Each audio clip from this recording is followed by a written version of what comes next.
Welcome, everyone. Thank you so much for coming out on this beautiful, warm, balmy Thursday night in Prescott, Arizona. We're so glad that you came. Thank you for coming to this talk by our featured gallery artist, Ken Gorsica, whom I will introduce in a moment. If you didn't get a chance to take a look at his work in the gallery, it will be open after the show as well. And the show runs through January 14th? 13th. If you come on the 14th, you will not be able to see it. I'm sorry. So before, and also I'm Jessie Rack. I'm the program director here. Most of you already know that, but I thought I'd say it. So before I introduce Ken, I wanted to make a couple of quick announcements and wave around a couple of flyers for you. So the restrooms and water fountains are just on the other side of that wall. So if you go out here and just keep making rights, you can't miss them. I also want to remind you that we are a 501c nonprofit. We exist because of you. If you like what you see tonight and you like the workshops and other speaker series events we offer, we would love to ask you to help us keep doing it. We also welcome volunteer service. I almost said labor. Volunteer labor instead of money, if that's something you prefer to give. So especially for those of you who may be interested in the arts, we always need help with kind of setting up the gallery events, with distributing flyers and postcards around town. So let me know after the talk if you're interested in something like that, and I can get your info and we could talk to you. Finally, a couple of upcoming events you might be interested in. First up, I'm gonna read it before I wave it. If you like what you hear tonight and wanna spend more time experiencing nature and exercising your creativity with Ken and with me, we have 3 spots remaining on Saturday's Artist Field Workshop. It's called Images from the Source, a Shared Experience. So we're combining kind of a short hike in nature interpretation, a guided meditation, and then a couple of hours to do creativity however you want it. You can paint, you can draw, you can write, you can take photos, and then we'll come together at the end and share out what we've created. And so see me after the talk. I have the letter. I can give you everything you need to know right then. Here's a little flyer for that. Also upcoming, next week, we're kicking off our Science and Conversation webinar series. So this is an online-only series. The first one is one I'm really excited about. I'll be talking to Dr. Gene Likens, the scientist who discovered acid rain in North America in the 60s. No big deal. I know, about the natural history roots of his science and how loving the world led him to fight for it. So it's free but online only, so you have to register to get the code to be able to click through and watch the webinar. And then there's a whole series of these that will be occurring monthly through April, I believe. Finally, on Thursday, December 1st, our next speaker series talk, we will host a speaker whom you all know and hopefully love. It's me. I like that. I'll be giving a talk called, I'm not just the program director, I'm also a herpetologist. So I studied amphibians. I'll be giving a talk called Venom, Scales, and Sticky Toes, Adaptations of Amphibians and Reptiles in Arizona. It's free, registration is open now. Okay, my other page. Finally, it is my pleasure to introduce tonight's speaker, our featured artist, Ken Gorsica. So a little about Ken. Ken is a nature-based artist, veterinarian, and social activist, currently sharing his time between the Russian River Valley of Sonoma County, San Francisco, and the desert. And as a veterinarian, he brings another dimension of natural history to NHI that I think is really interesting. So Ken's grandfather recognized his talent and introduced him to painting at age 7. Ken has a really interesting background. He studied meteorology and veterinary medicine at UC Davis. He also has studied painting at the San Francisco Art Institute, the City College of San Francisco at Fort Mason, and the UC Berkeley Visual Arts program. Ken is an advocate of nature and of the human-animal bond. He uses nature and wilderness as his studio, using the plein air style while sitting directly on the earth. And you'll be able to do this too if you come on Saturday. Ken also loves painting animal companions in memoriam and in life as part of his end-of-life veterinary doula practice. And so I wanted to just quickly read a little excerpt from Ken's artist statement. It's on the wall in there if you'd like to read the full thing. Quote, "As an artist and veterinarian, I consider the earth or Gaia to be a living creature. Gaia was the Greek goddess of earth and the mother of all life. To me, all scenes and objects are full of her spirit and essence. My paintings tell stories of color, space, shadow, and change, end quote. So with that, I give you Ken Gorsica with his talk, Portraits of Gaia, a Veterinary Artist's Perspective. Thank you, Jesse. It's really an honor to be here in Prescott at the Natural History Gallery. You're probably wondering how a veterinarian got to come here to have his first solo art show. So I'm going to give you that story in a bit. It's been a great experience to be here with all the artists helping me put up my show and all the staff here, so thank you for that. I wear many hats, and who am I? Well, I was born in Philadelphia as an Army brat. My dad was in the military, so many of you probably have had some experience in the military. And this is not me there with a pigeon, it's actually my father. He's a physician and he raised pigeons, and a pigeon came into the emergency room on the month I was born, and there he is taking care of the pigeons. So it sort of was predestined that I would be a veterinarian, I think. I'm an artist, I'm a gardener, I have animal companions, and I love nature. And so that's an overall picture of who I am. And what I want to do is I'm going to start back with my grandparents, John and Jenny Edswald in Philadelphia, and they really helped give me some understanding of qualities that were innate in me. And they gave me my first pet, goldfish. And in those days, I think we went to a fair, and you threw ping pong balls into the bowls, and we got a colored bowl, I guess. I don't know if they still do that. It sounds kind of probably not wise. Anyway, I learned how to nurture life as a goldfish. You learn not to overfeed it so it doesn't go belly up. You had to clean the water. And eventually I did learn about death as well, because the goldfish eventually did die. So that's a pretty common thing for youngsters. We learn our first experiences around death through our pets. And another thing that my grandfather did is he taught me about growing seeds. He brought some bean seeds down to me. We put them into a paper, a moist paper towel. We put them in a dark space, and then we would go check them every day and see the little roots were coming out. We then put it into soil in a little terrarium in his window in his bedroom, and I got to watch the miracle of life growing before me. And that experience really opened up my love of gardening and plants and nature. And finally,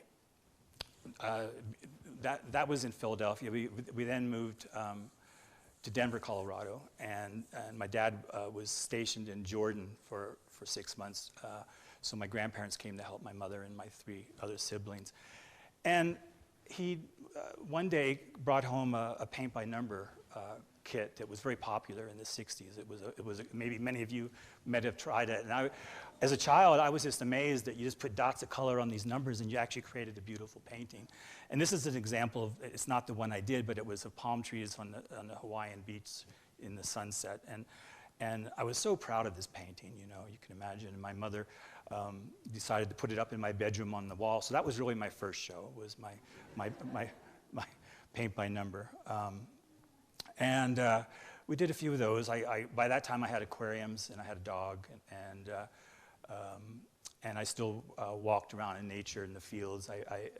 I was fortunate to grow up in a time when you could actually go walk around nature and your parents weren't worried about it. I would go out into the woods for all day and explore, look for turtles and look at the plants blooming, and it was a real privilege that I don't think a lot of people don't get.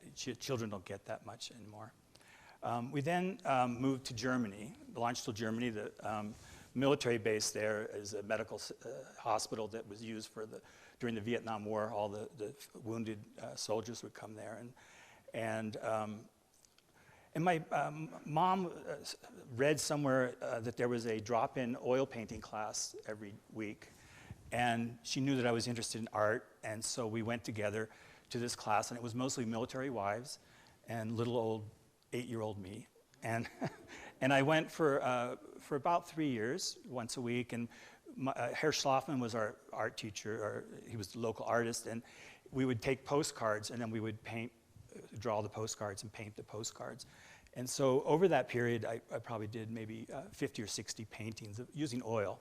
And I'm just going to give you, I went through, my mother has all these paintings in her house. She keeps saying, it reminds me that it's time to move them, you know, but that's what happens when you're an artist, right? But these are some of these early paintings that I learned about the palette knife, using values, and these were all from postcards in Europe. This looks like it was maybe Lake Garda, Paris, and another mountain. But it was a great experience when I look back. I was an introverted child, you know, and I just spent my time in the woods with my painting, and I wasn't really good at sports. I didn't really play baseball, so I had to find other passions in my life. And I had in Germany, I had guinea pigs and a fish tank and animals that really kept me engaged. And I go back to my grandparents who really started that pattern in my life. And after Germany, we moved back to Pennsylvania, Valley Forge, and then off to California for my dad's last Army term. And these are, I found some paintings that I did when I was in high school. That's the Carmel Mission and then the mountains. And so you can sort of see my style's a little bit different. This is still oil painting, I believe. And so after high school, I went up to UC Davis to do my undergrad, and my goal was to go to veterinary school, but my mentor said, you know, you really should do something that you really enjoy for those 4 years. And I was again, very attracted to nature, and I was a weatherman as a kid. I would keep track of the temperatures and the rainfall and the snow, and so I decided to go into meteorology, and I enjoyed that. It was a very small class, and I got to also take what I needed for veterinary medicine, and I got into vet school. They said no meteorologist has ever done that before, so. And I was a little ahead of my time, because now with global climate change, actually there's a whole need for veterinarians that understand the climate. But at the time, it was a little unusual. And so I graduated, went back to Philadelphia for a year internship to my hometown, and got to experience a lot of time with my cousins and my favorite Aunt Jane. And then I moved back to San Francisco. During this period, I came out as a gay man, and so I wanted to go back to a place that had like-minded people, because I didn't really know when I went to veterinary school, when I came out, if I was going to be able to survive in this profession that was very, very conservative, and there was no other people like me that I knew at the time. But now it's a little bit different. So in San Francisco, I started practicing in 1984, and that was at the dawn of the AIDS pandemic. So I was right there at the beginning. And over that next 10-year period, I lost probably 300 to 400 clients, dozens of friends, and I did become infected myself. I knew as a veterinarian from school that in pandemics, and this is an example, is rinderpest, that is a viral disease that spread through cattle industry in the 1800s and still is out there. But I knew that not all animals are going to die from a pandemic, and it's not what we were being taught in the media. They were saying, oh, everyone's going to die, blah, blah. And I knew that wasn't always going to be the case. So I had a guiding light, and I just put my passions into taking care of myself, and here I am 40 years later. And my North Stars during this period really, again, go back to what my grandfather taught me. It was gardening, nature, palm trees. I really became an avid grower of palm trees, my animal companions, and art. And so I really focused on those. And I believe that the Natural History Institute really has that focus of trying to bring that importance to all of us. It's what we're all brought here on Earth to enjoy. And for me personally, it was a part of my healing, was nature. And so I lived in San Francisco, but I had a place up at the Russian River. And so I would get in my car, go over the Golden Gate Bridge, my tension would my muscles would feel better. I put on some music, I felt calmer. You get out of the city, and soon you're out in the rural areas. You see cattle and you see the hills. In the spring, it's bright green, and in the summer, it's golden brown. And I come up to my gate here, and you can see there's a clump of large redwoods. And I get out of the car, open the gate, and you can smell the bay trees. You could hear the brook in the rainy season under the bridge. And I just felt like I was at the gate of Gaia. It was really it was really the opposite of growing up in the city. You go up the one-lane road to the top, and this is what the view was over the Russian River Valley. This is during the fog in the valley. But I grew a garden up there, and my grandfather would be proud. It had, including probably 5 or 6 palm trees. You know, I kept going with the palm trees.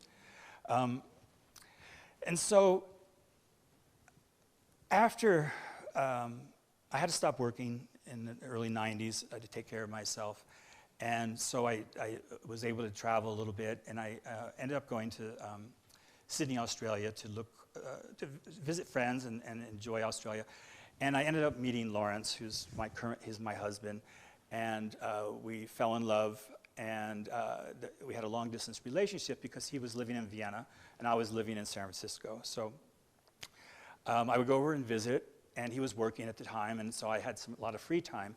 And so I took the trolley, went to an art store, got some acrylic paints and some paper canvas, and started painting. And this was really the beginning of my renaissance of painting after, and I was back in Europe, which I felt a real affinity for, because I lived there for 3 years, from 10 to 13, so I really felt that was my home. And these were my very first paintings, sunflowers in his window.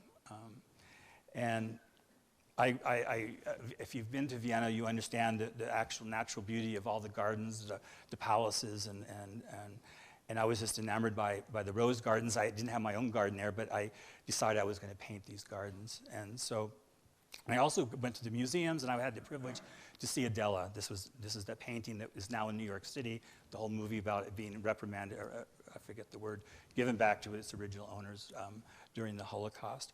And so I was really surrounded by beauty and art and love. And so these are some of my paintings of the rose gardens and the gardens of Vienna. And it became like it wasn't meant for anybody else. It was just really my own personal journal. It was even in a spiral book. And so I started taking my paints whenever I traveled, and my sister lived in Honolulu at the time, and so I would go over there and paint palm trees. And and anyone in my family or friends would get at Christmas. I made my own Christmas cards, so I still do that, and they get one of my paintings at the end of Christmas. I'm just going to go through some of these journal paintings that really weren't meant for anything, but I'm glad I could share them. This is Paris. I spent some time there, just local Carmel and San Francisco. Again, the beaches of Hawaii and San Francisco. The desert. And I'm really, you can see in this period, I'm really into lime green and purples. That was my green and purple phase. And I started going to classes at the San Francisco Community College. They have they had a great program at Fort Mason where you had a week class, and so I started exploring other studio art. These are from my garden, but I did some figure painting, and I eventually ended up at the San Francisco Art Institute with Glenn Hirsch, who became a great mentor for me, and of course I use my animals as muses. This is Morticia on the left and Teva on the right. And Morticia, she ended up on my, I was working in Philadelphia for internship, and she was left on the front door of the ER. And so I adopted her, and she became my companion, and we went across the country in a car to San Francisco, and she basically has bit everybody that she's come across at least once. And then she becomes friends with you. But she lived to be 19, and Kira was I called her a Celtic fairy dog, but she was another beautiful spirit in my life. And both of them really gave me true medicine, I believe. And this was a self-portrait in a class I was doing, and I decided to do it of Kira. And this is Glenn Hirsch, who was my mentor, and he's no longer with us, but I know he's here in spirit. He would be very proud that I got to do my first show here in Arizona. And I also used where I lived in the city, I did a lot of planar work everywhere. Basically, I didn't use an easel. I would just sit on the ground with my canvas and just start painting. I had to be quick, just because, but people would come around, and they want to take pictures, and that's fine. I got past that, I said, well, that's what an artist does. You should be sharing what you're doing with the world, because people are interested. And this was my neighborhood, the Castro, and I did a whole series of the city, which is a whole nother area. And I've done some figures as well. And they're all portraits of Gaia, I believe. And so the next phase of my art really is when I started doing some healing work in the wilderness, in the desert. And I've always had an affinity for Death Valley. When I was in college, I went there for the first time with some of my friends. And it was just amazing to have this openness of space with you could see these long vistas, the clouds, and all these shadows that come across the valley floor like they're alive, and there's animals and bushes and lizards and everything you can imagine. And so in the year 2000, I decided I was going to do a vision quest. I wanted to go into nature. I survived HIV. I wanted to see what I should do with my life. And I found a guide, and we left the Russian River. It was right in the beginning of January, right at the year 2000. And so we drove through the Central Valley and up through the Sierra Nevada, through Yosemite Park, and you end up in the Owens Valley, and we're going along this giant wall of the Sierra Nevada mountains. If any of you know that area, it's just quite spectacular. And we end up in Death Valley. It's probably about an 8-hour drive. I camp overnight, and then we drive another 70 miles south to the south part of the park and pull off on a dirt road and park the car, put on our backpacks, and then we hike in another 3 miles. And so we're really away from any civilization. We didn't see anybody. And the next day, then I go by myself another mile, and I sit in this spot for 3 days and 3 nights, and I build a circle with rocks so that that's sort of the boundaries. And my guide I would have to move a rock every day, so he knew that I was okay. And you don't eat, so you're not supposed to eat. You fast, and so during that period, you don't have a cell phone, you don't have any technology. You really get to calm into the earth, really. And I did bring my paints, and these are 2 paintings that I did at that time. But what I remember is never having the time to watch the sun rise and set 3 days in a row in one spot, or the moon rising every day. I mean, it's just something that humans don't have the opportunity to do anymore. Watching the stars over the sky and watching the animal rhythms, where the 2 ravens would fly up and down the valley at the same time every day, or it was just, the first day's hard because your stomach's sort of growling, and why you're not feeding me, but by the second day it's a lot better, and by the third day you're in an altered space. And so I ended up doing many vision fasts, and I would bring my paints, and that's really where I started doing a lot of work in nature. I found the School of Lost Borders, which is an organization that takes groups of people out into the wilderness and does group vision fasts. And they do 4 days, 4 nights, and then it's about a 10-day period. So you have time to process what your work is going to be. Then you come back and you share what you found out in nature. And I'm a believer that nature has all our answers for us. That's what she's there for. So it was really been a positive part of my healing. I got to be an assistant for some of the programs because I really find it really powerful. And just another from my group. And so I also, my sister now lives in Austin and in Texas. I'm just going to, this cord is a little loose, I think. There, okay, keep going. Okay. And then my sister lives in Texas, and I had no idea that the Texan wildflower scene is like an explosion of colors. It's the most amazing thing I've ever seen in my life, really. You know, and California is nice, but Texas is this giant, and they have red flowers and blue flowers, and so I would bring my paints, and I would do a whole series of plein air work there, and some of it's in the show.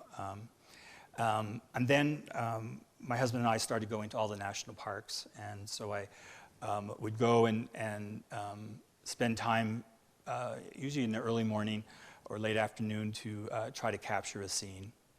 And so,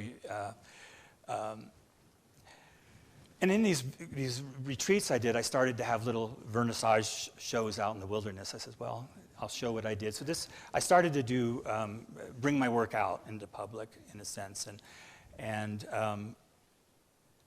this is me last year. In preparing for this show, I was up in Death Valley and knew that the time was coming, so I wanted to get a lot of the work done. And that brings me to one of the retreats and how I got to Natural History Institute. Okay, I was in Henrico State Park in just outside of San Jose, California, in the hills, the hill wilderness above the city. And one of the guys that was on this retreat was Pablo, and he was from Barcelona. And we became good friends. He's a therapist, but he loved animals and nature, so we had a lot of conversations about the healing power of nature. And this is his dog on the right. He also loved dogs, and this is Dimitri. And unfortunately, Dimitri died about a month ago, but I wanted to bring him to our show, and his portrait's in the show. But after I got to know him, I visited him in Barcelona at the time, and then he said, Ken, you know, I went and spoke at the Natural History Institute. He had spoken to this group before it was independent, and he gave a lecture. And he wrote an article, a chapter in one of the books here, and he says, but I saw there's a call for artists. You know, you should really consider that, because he knew I did a lot of nature painting, and he thought it would be a good fit. So I thought, well, I'm not sure if I'm ready, you know, blah, blah, blah. Of course, my husband's going, yes, it's time. And my life coach said, yes, yes, so I did it. And I was happy to be accepted by this group for my first show. And then, of course, then COVID came, and it got delayed, and it got delayed for 2 years. And, but here we are. And so I'm really grateful to the wilderness to bring me to this spot. And I think it's really a good metaphor of what you guys do.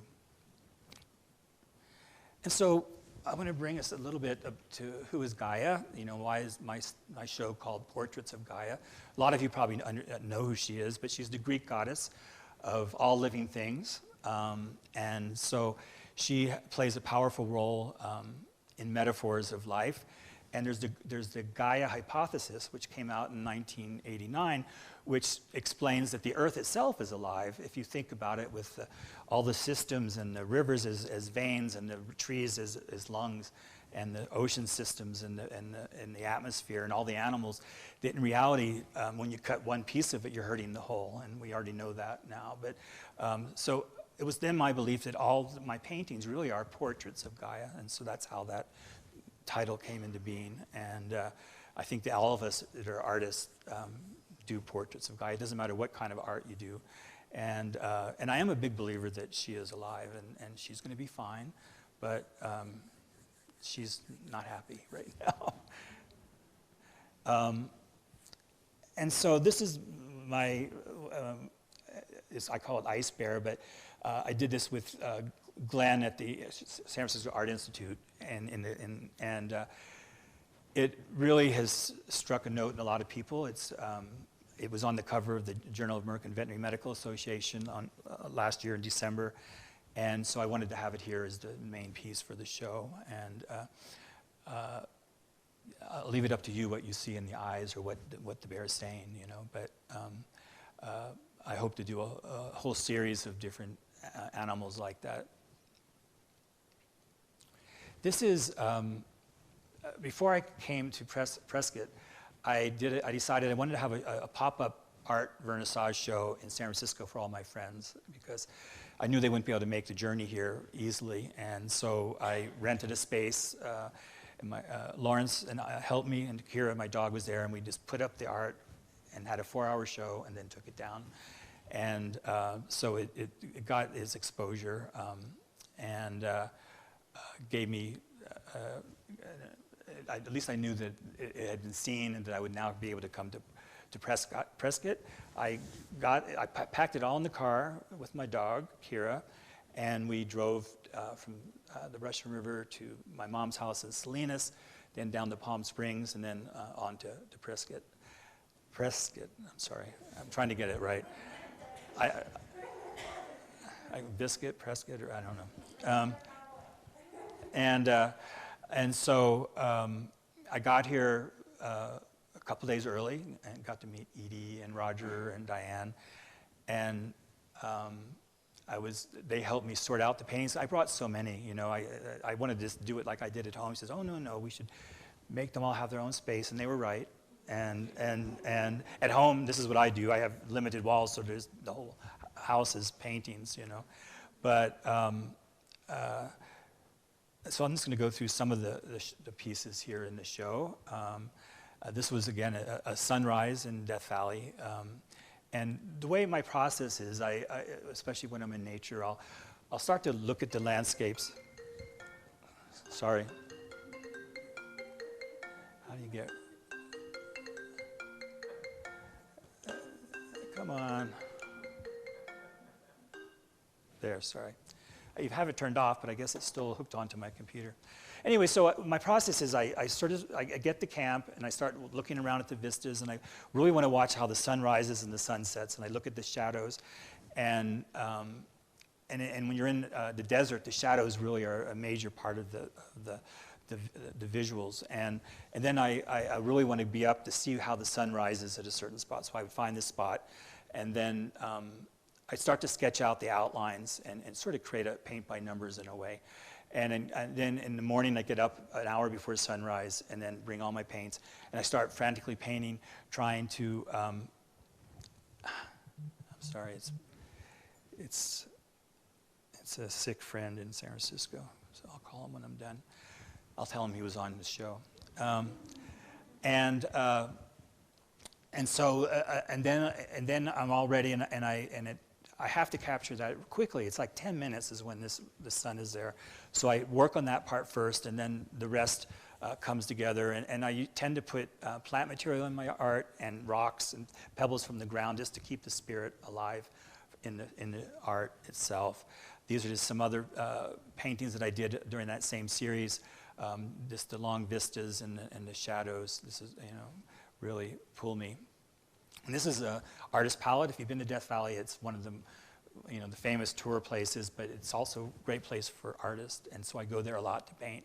It has all these different minerals in the sides of, you know, it's the pinks and the turquoise and the browns. You know, it's and I'm starting these. I usually did just small paintings of 16 by 20, but I'm starting. All my teachers kept saying bigger, bigger. But it's hard to do if you're doing plein air work in nature. But I did go to 24 by 30. And that's some of the larger ones are here at the show. And I'm starting to add figures in the paintings. If you look closely, I'll have people, just to give show the immensity of the architecture of the earth. And just another one it was a stormy day. The clouds come through in the desert. They're wild a lot of times. And then I'm going to go through some of the National Park series, because this was one of my favorites of the Grand Canyon. And again, my favorite time to paint is right as the sun rises. And this piece is here. It's the Sequoia National Park, and then the immensity of these trees. Badwater in Death Valley, the lowest point. We got up early. I was with some art friends, and we tried to capture that moment. Redwood National Park. Glacier Bay, I was on a cruise ship, and I had a balcony, so I was able to bring my paints and paint different scenes of the Arctic, trying to capture their essence, you know, while they're still there. I mean, they're amazing. If you haven't been up there, it's beautiful. And then this is, again, part of the series of the Texas spring wildflowers. I mean, I can't wait to go back to visit my sister Cindy in the spring, because I know that you just turn around and there's places to paint everywhere. And again, some of them are here at the show. And then my garden up at the Russian River, I've done a lot of work there. I don't know if any of you have been to Giverny, the home of Monet and outside of France. And he created a garden that he painted all his water lily scenes and things like that. And so when I visited Giverny, I kept that in mind when I started to plant my garden, because I really wanted to be able to paint it, you know. And so I have a whole series of the rose gardens, or different paintings of the scene. This is just the Sonoma coast near where I live, and I use thick, I use medium, and I make the paint really thick, and I use a palette knife a lot of times, and quick strokes of the brush. And so even though it takes me a long time to figure out where to do it and how to do it, once I'm in that mode, I tend to work very quickly. This is the sunrise over the Owens Valley,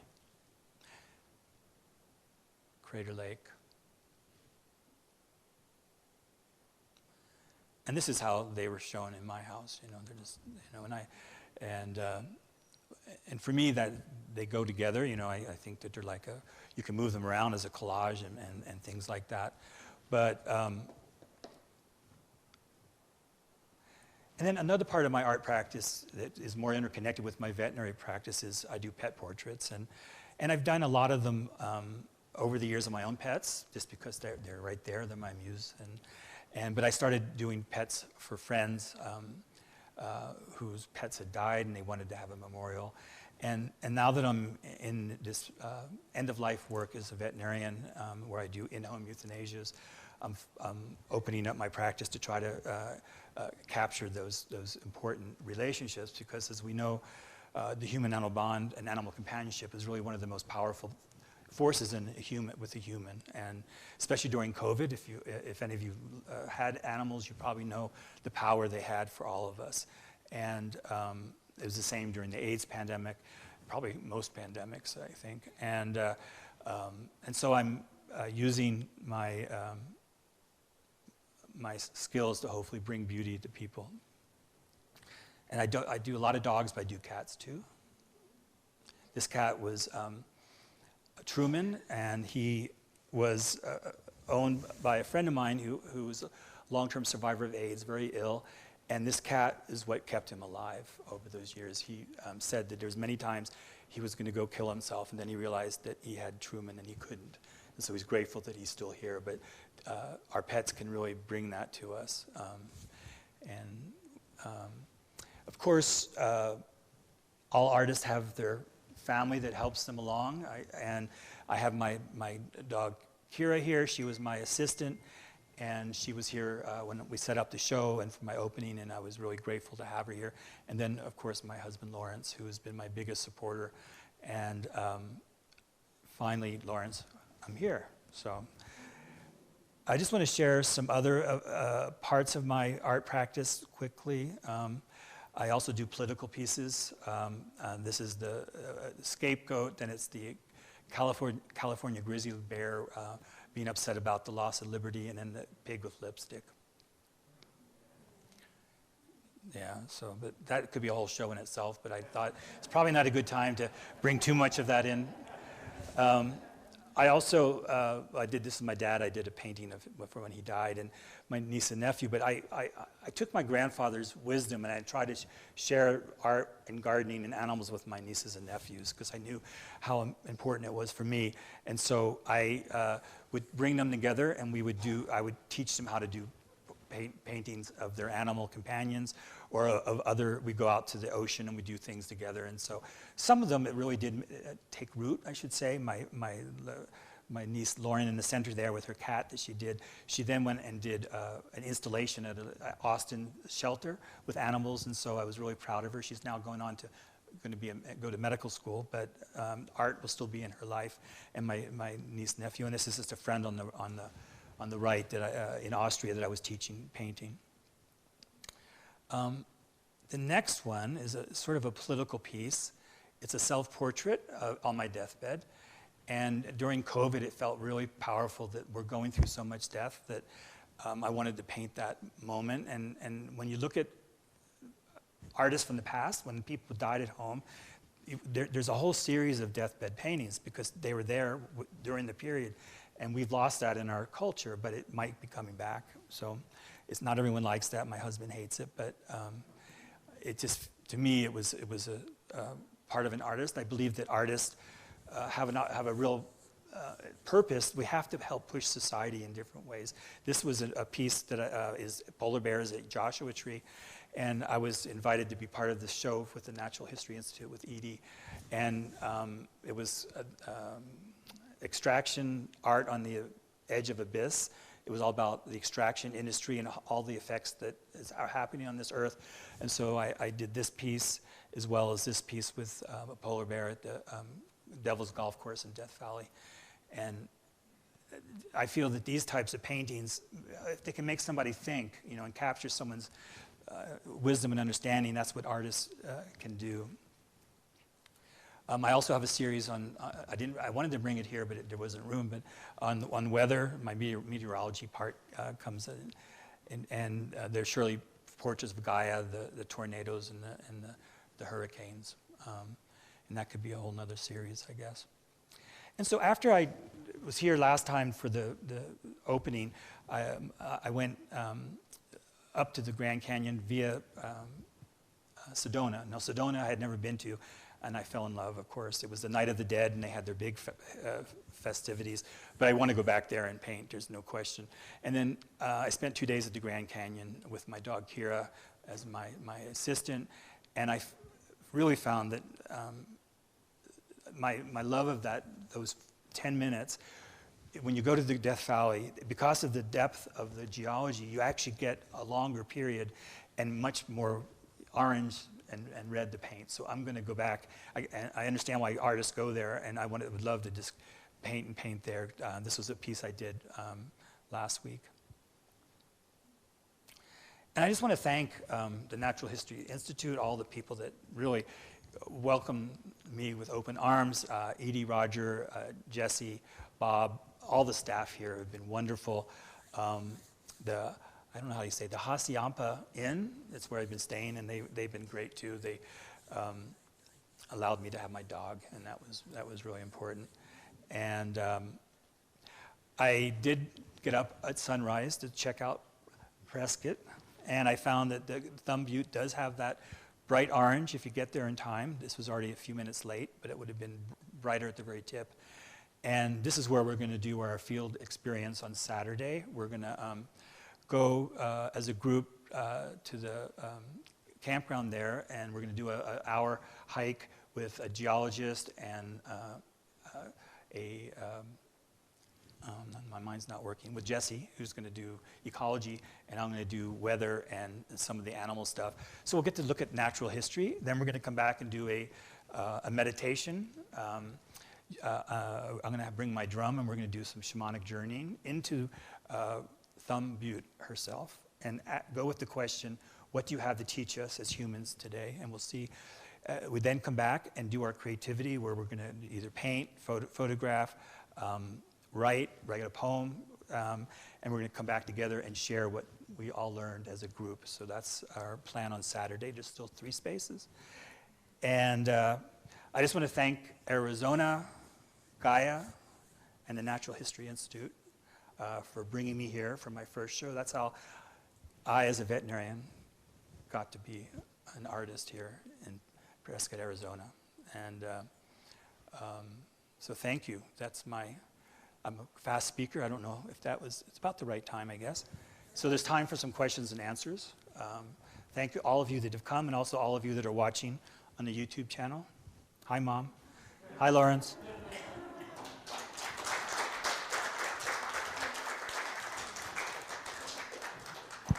Thank you so much, Ken. We have time for a few questions. And just a reminder, if you don't mind repeating the question so the folks at home can hear you. Sure. There at sunrise, what are your physical feelings when happens when you see that boldness that you portray? So let me just repeat that. When I'm there at sunrise, sitting on the ground, what do I feel and see at that moment? Well, I do feel some excitement for one thing, because I know it's only a short period, so my body and mind is starting to work fast, and if I'm already painting, I go really fast. But if I'm just there without painting, I just look at this light that goes over the landscape like a wave, and it could be the tops of the trees or the side of the Grand Canyon, as we saw. And the same could be for the sunrise or the sunset. The sunset is a little bit harder because by then there's clouds in the sky typically, and so you don't get that direct sunlight. But in the morning it's cold. I can say I've been out there, when I was on the Grand Canyon, it was in the 30s, you know, so, but that makes you work faster too, so. And I see a lot of emotion in that. Yeah. Thank you. Can you say the difference or the different feeling when you've done a fast in the desert and you start painting after 3 days of that, as compared to when you're not fasting and you're painting? I do think it's different when you're in, if you've already been disconnected from the cell phone and you're really in the rhythm of the earth, that it is a different experience, and I think that the painting comes out different in my experience.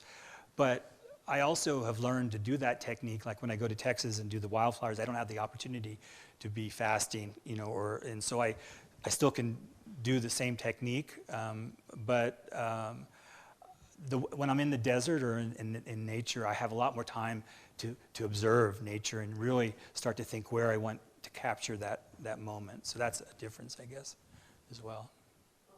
I just moved here after 40 years in Austin.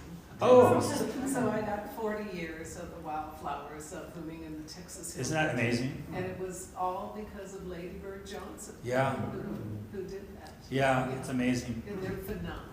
They are. I recommend everyone to go to Texas to see them. It's just unbelievable. March, I think, is the best time of year. Yeah. Sometimes you're in a field of bluebonnets that's so thick, and the smell, the fragrance, just knocks you out. Yeah, I'm just amazed. Lady Bird, she has her own little center there, the wildflower center. I go there every time just to see it. Yeah. Any other questions, or if not? How long does it take you to do a 16 by 20? Well, how long does it take me to do a 16 by 20? As I say, there's the actual painting, but there's also the process of planning. So once I get into the actual painting, it could be done in about an hour, you know. And then I then will take it home into my own studio or house, and then I will observe it and see if I missed something. Sometimes on these bigger paintings, I have to really put more effort into creating the feel I want. But I try to capture that instant, you know, quickly. Yeah. Do you paint in oils or acrylic? And did you originally paint in oils and now you... He's asking if I painted in oils and acrylics, and what do I do now? I learned in oil, you know, paint by number. In Germany, it was all by oil. And we had a attic studio where you could leave your oil paintings there. It takes forever to dry, you know, and that's one of the reasons I switched to acrylic, because I had to be moving them around, and I still get paint on everything. My car is just a piece of art, probably. And also oils are toxic, you know, and I didn't really have the space. So I do almost all acrylic now, although I consider going back to trying oil. It hasn't really been part of what I've been doing. Yeah. Any other questions for Ken? All right. Well, thank you all one more time for coming. As a thank you from the Natural History Institute, Oh, I get my own I hat. have a hat. Oh, great. Also, you can trade for a different color if you want to. Sure. I love it. I'll wear it on Saturday. Thank you all for coming. Again, the gallery's open if you want to go take another look. We have 3 spots remaining in Saturday's field experience. Ask us about anything else. What's that? It's not. It's at 8:30. And then we do the hike to Great warm up. question. And Yeah. then, Oh, I vetoed that. You did. Great. Thank you again. Thanks, Ken. You're welcome.